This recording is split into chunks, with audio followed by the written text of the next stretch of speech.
Oakland Raider Highlights, brought to you by the Oakland Bank of Commerce, serving the greater East Bay area for over 30 years. The Bank of Commerce provides complete banking facilities for both individuals and business organizations. Whatever your banking requirements, savings account, commercial account, loans of all types, trust services. You like the way you're treated at the Oakland Bank of Commerce. Why not let locally managed Oakland Bank of Commerce tackle all your financial problems? Hello, Bears! Schultz is here!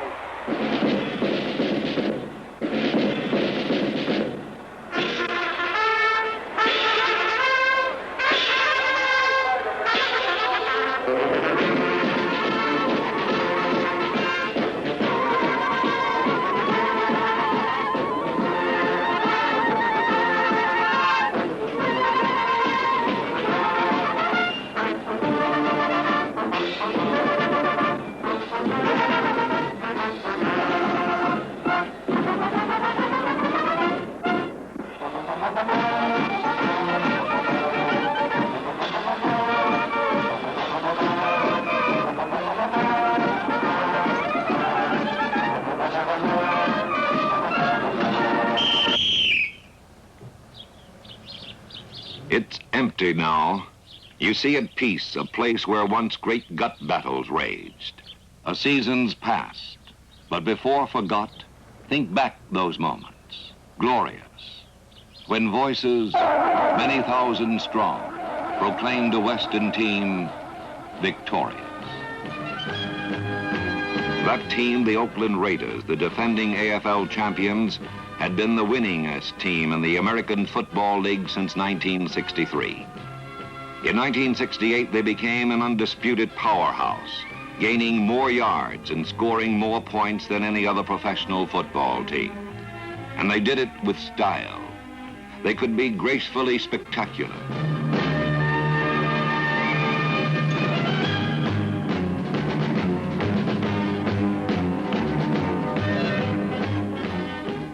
Or pugnaciously spectacular.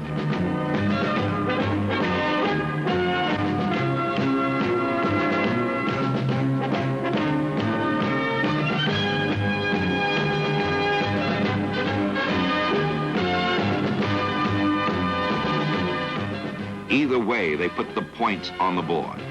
Beat the best, and this film traces the week-by-week struggle of the longest, most exciting uphill battle in American Football League history. A winning preseason was sweetened by a victory over their frustrated West Bay rivals, the San Francisco 49ers. The regular season and the longest race began against the Bills in Buffalo. The defense that had earned fame in '67 as the 11 angry men did not all return, but those that did went right back to work. Tom Keating, the injured All-Pro of Oakland's front four, was missing, but still there was Ike Lassiter, Big Ben Davidson, and the perennially underrated Dan Birdwell. Filling in competently for Keating was number 85, Carlton Oates. In the secondary was the great cornerback, Willie Brown. Dan Connors was still over the middle, but rookie Chip Oliver from USC was brought in to replace the injured linebacker Bill Lasky. Despite the changes, the defense led by number 34, Gus Otto, held the Bills and forced a punt early in the first quarter. Now there was another rookie and a new wrinkle in the Raiders' attack. George Atkinson, a 9'6" sprinter from Morris Brown College, opened the scoring flood that would embarrass even the strongest teams.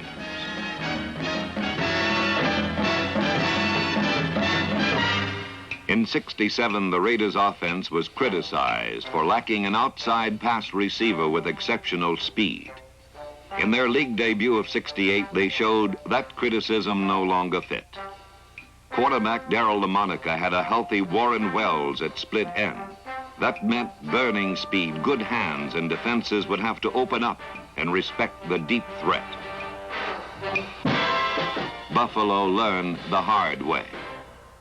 The offensive line was sound with tackles number 76, Bob Swias, number 79, Harry Shue, Guards number 63, Gene Upshaw, number 70, James Harvey, and Mr. AFL 00 Jim Otto, the 9-year All-Pro center. Fullback Hurick Dixon was back supplying the power running, while a speed specialist named Larry Todd gave the Raiders that breakaway threat. From their premier performance, it looked like the defending AFL champions would breeze easily to an undefeated season. The fine play continued in their next game against the young Miami Dolphins. Versatile Pete Banaszak was outstanding. Behind number 65, Wayne Harkin's key block, Banaszak scored one of his 2 touchdowns on the very field that he played his college ball for Miami. At the Astrodome, the Houston Oilers defense slowed down the high-scoring machine, but a defensive touchdown by Oakland's Dave Grayson turned the game into a 24-15 triumph. Grayson would make 10 interceptions in '68 and lead the league.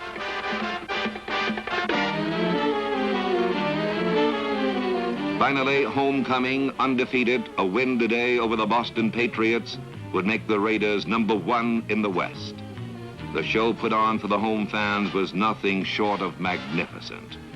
The Silver and Black were enchanted. Nothing could go wrong. Even fumbles paid off. Flanker Fred Biletnikoff, following this play, picked up the lost ball and scored. It was another big win for the Raiders, their 14th in a row, and best of all, they were now number 1 in the West.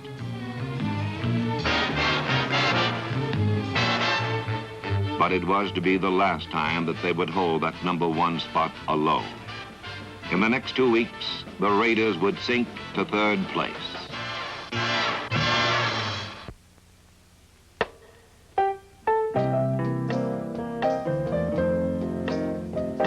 It was a rainy day in October when the San Diego Chargers visited Oakland. The Chargers had number 19, Lance Allworth, and he was good, too good. But the Raiders were okay right up to halftime and only trailed 17-14. But the second half was all San Diego, and Oakland lost 23-14. The myth that the Raiders were unbeatable ended, and they were in a tie for second place with San Diego. In first place, and their next opponent, the Kansas City Chiefs.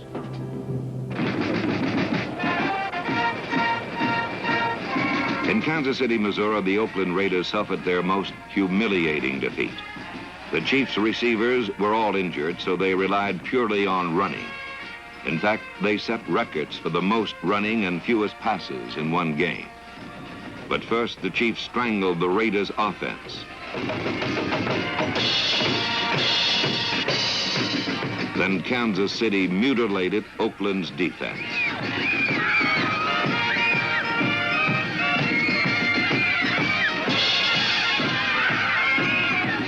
With half the season gone, the Raiders dropped to 3rd place behind Kansas City and San Diego. They had to win every game from now on, or else.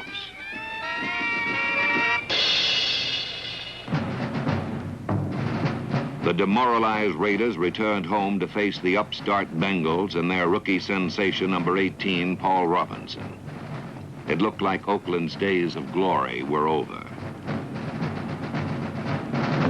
But enough.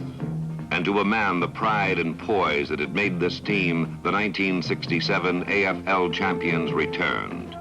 And from then on, the Bengals never had a chance. The overconfidence of a long winning streak was gone, and the Raiders were reborn and rededicated.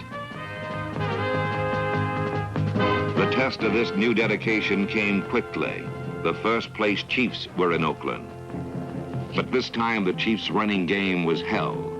With his runners in check, Glenn Dawson was forced to go to the air, but under pressure. And so were his receivers.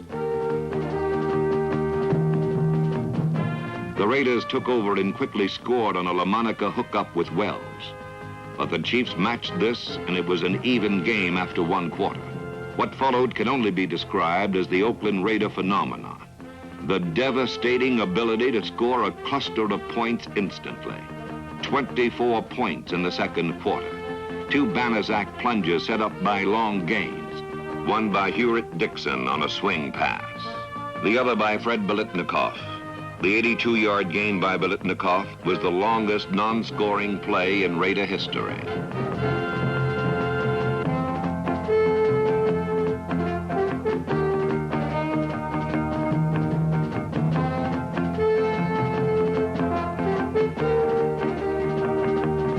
The third touchdown was a quarterback draw by LaMonica. The Chiefs' spectacular offense could never compensate for the rash of Raider scoring.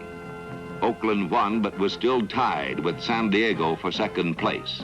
But now the two were only a half game behind the Chiefs, who still held the #1 spot. But LaMonica's knee was injured late in the game, and he could not play the following week. His replacement was a 41-year-old veteran quarterback who played sparingly and is used as a kicking specialist.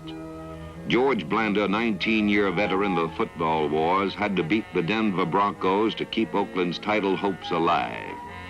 The old man murdered them. He threw 4 touchdown passes, one the longest scoring pass in Raider history, a 94-yard combination with Warren Wells.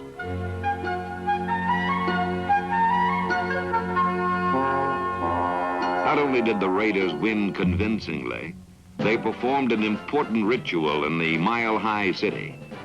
A rookie running back was blooded. His first touchdown as a professional, a 64-yard burst, went unheralded. But 1 week later, in the most famous game played in 1968, the local boy from Oakland with the most unassuming name would become the most famous person never seen in the greatest game that never ended.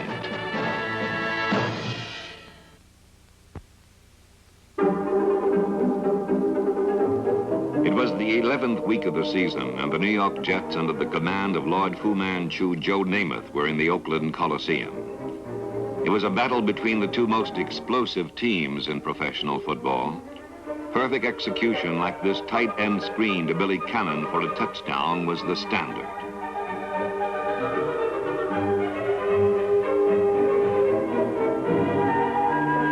An injury to All-Pro cornerback Kent McLuhan placed rookie George Atkinson against professional football's leading receiver Don Maynard.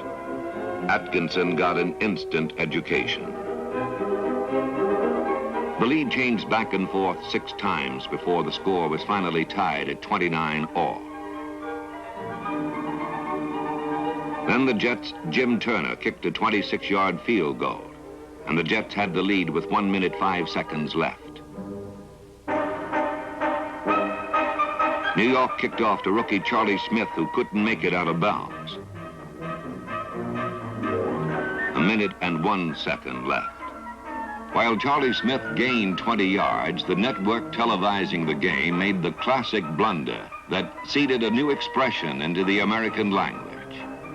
NBC turned off the uncompleted game in favor of a kiddie special called Heidi. Only the sellout crowd of 53,000, the radio audience and West Coast television, were aware of what followed in the now famous Heidi Bowl. New York was penalized 15 yards for face masking. Then that Oakland phenomenon began with only 50 seconds left. Millions of television viewers never saw the rookie from the University of Utah named Smith become a hero in his own hometown.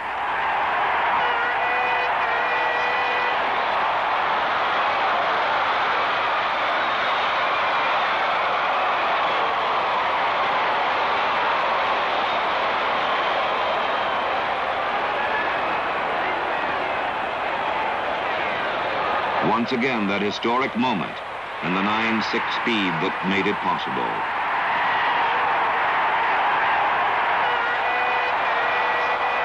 And still 42 seconds left. Mike Eischeid kicked off. Earl Christie bobbled it. Then his own man, number 30, ran into him, and he fumbled. Preston Reidelhuber pounced on the loose ball in the end zone, and the Oakland Coliseum became an enormous secret love-in called the Heidi Bowl.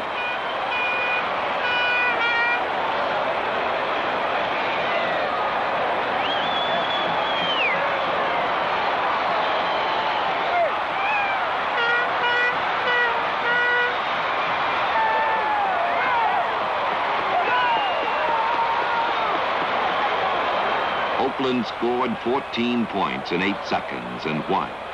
But the Jets were virtually the Eastern Division champs, while the Raiders, even with this great victory, were still in a tie for second place in the West.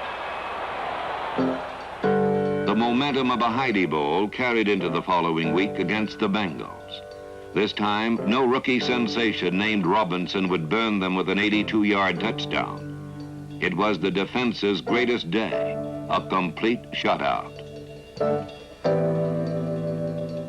The offense was phenomenal too, gaining over 600 yards, and the Raiders beat the coming Cincinnatians. Even as the Raiders defeated the Bengals, something more important was happening this week. San Diego lost to the Jets. That meant that Kansas City and Oakland, with equal records, were tied for first place with only 3 games remaining. Since they did not play each other, it was possible to win every game and still be tied. If so, there would be the first Western Division playoff in history. On Thanksgiving Day, the Raiders, coming off a short week, were almost upset by the visiting Buffalo Bills, but for a great defensive effort by rookie George Atkinson. The Broncos were next, and like the week before, the Raiders barely won. The difference being a 65-yard repeat of Smith's first pro touchdown in Denver. Each week, Oakland seemed to be getting weaker, while Kansas City seemed to be getting stronger. The last game of the season was against the only team the Raiders had not beaten, the San Diego Chargers. Kansas City had played its final game the day before and won easily over the Broncos, assuring them a first-place finish. The pressure was all on the Raiders. It was a must-win to force a playoff. By the half, both teams had scored, but San Diego led 13-10. Then the defense broke open the game. Roger Byrd fought a pass away from Jack McKinnon, and the Raiders took the lead, never to trail again. Even though they held the lead on spectacular plays like this 50-yard bomb to Wells, the Raiders, for the 3rd straight week, just barely won. And worse, these very Chargers were the same club Kansas City had humiliated the week before, 40-3. This meant the Chiefs would be the favorites in the playoff. The Raiders, underdogs.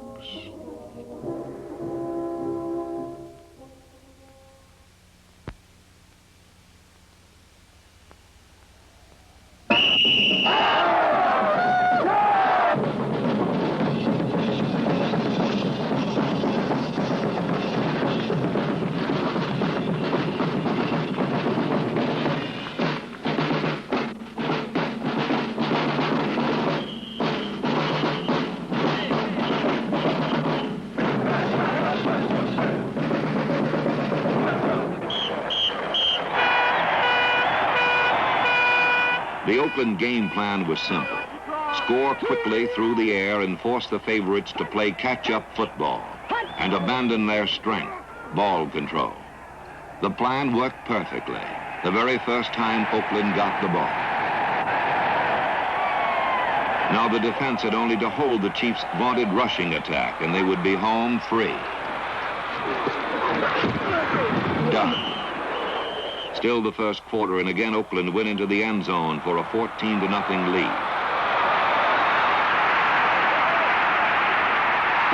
The last play of the first quarter was a post pattern to Biletnikoff, and before the Chiefs knew what hit them, they trailed 21-0. In the second quarter came the defense's finest moments of 1968. The Chiefs drove inside Oakland's 5-yard line twice and were denied touchdowns both times.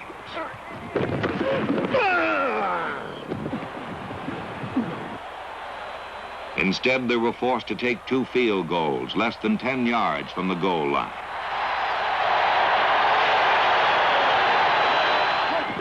With only 28 seconds left in the first half, Fred Biletnikoff took the game completely out of reach.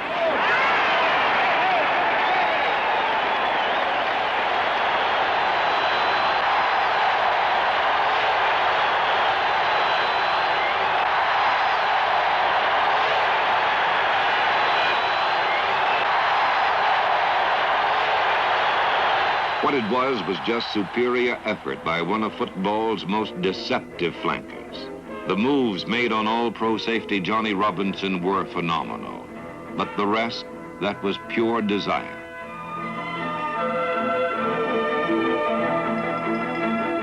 You could read the final score on the faces of the players.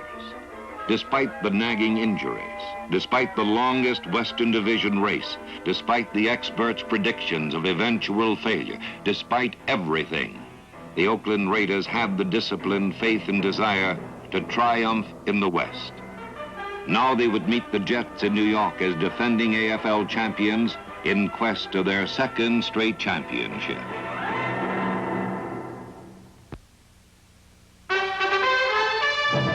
After the Heidi Bowl, there was no real favorite.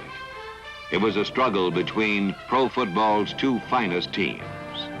The only factor, a violent wind that gusted up to 30 miles per hour. Joe Namath challenged the wind and put New York into an early lead. LaMonica closed the margin with a strike to Biletnikoff.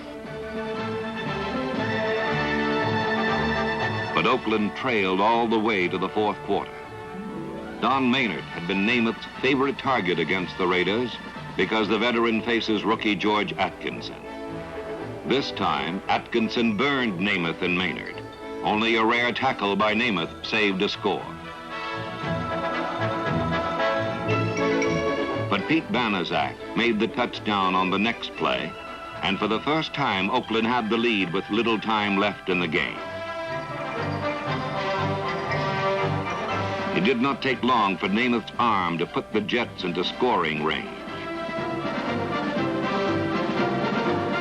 Don Maynard, although not the primary receiver, on the next play found himself the open man, and New York regained the lead.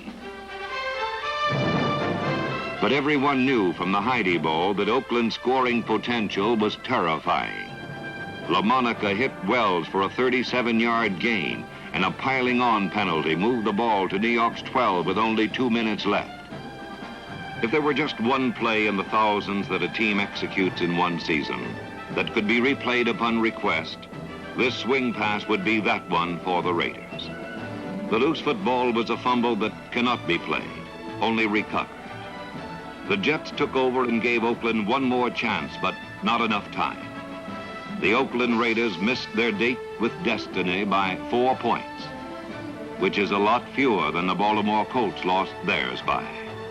The New York Jets made history by going to the Super Bowl and defeating the National Football League. It was a culmination of a dream for every American Football League team, and now the sports world knew what the Oakland Raiders had known for a long time. In 1963, it was pledged that the Raiders would become the finest organization in professional sports. Since then, the dynamic silver and black have become the winningest team in the AFL. But the true test of an organization is how long its success can endure. Past titles are only a plateau. The ultimate goal, a world championship under the new head coach, John Madden. Yet 1968 will live in the memory of Raider fans, for it was a season of uphill struggle to defend the title in the West, then to be set back in the East. But for the Oakland Raiders, 4 points could not blot out a year of glory, nor could any event erase years of pride, poise, and progress with a single day of defeat.